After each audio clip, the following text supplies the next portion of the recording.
High guys, welcome back to my fashion channel.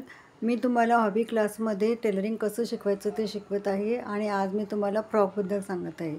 आणि हा जो फ्रॉक शिवलेला आहे तो एका साडीमधून शिवलेला आहे. या साडीमध्ये जवळजवळ हे 4 फ्रॉक झालेले आहेत आणि पदराचा फ्रॉक तर खूपच सुंदर झाला आहे, तो पण मी तुम्हाला दाखवते.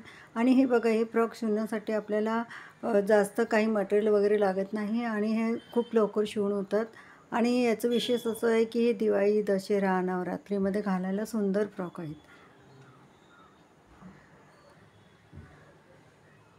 हा बघा, हा पदरातून झालेला फ्रॉक आहे. मी तुम्हाला सांगितलं की खूप सुंदर फ्रॉक झालेला आहे आणि डिझाईन पण किती छान घेतलेली आहे.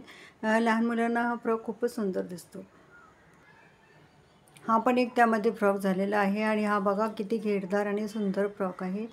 लहान मुलींना हा फ्रॉक खूपच छान दिसतो.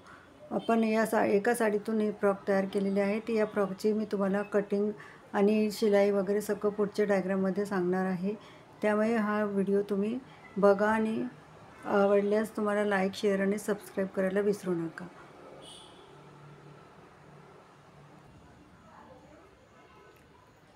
हे बघा, ह्याप्रमाणे सगळे फ्रॉक झालेले आहेत आणि खूप सुंदर फ्रॉक आहे. Thanks for watching.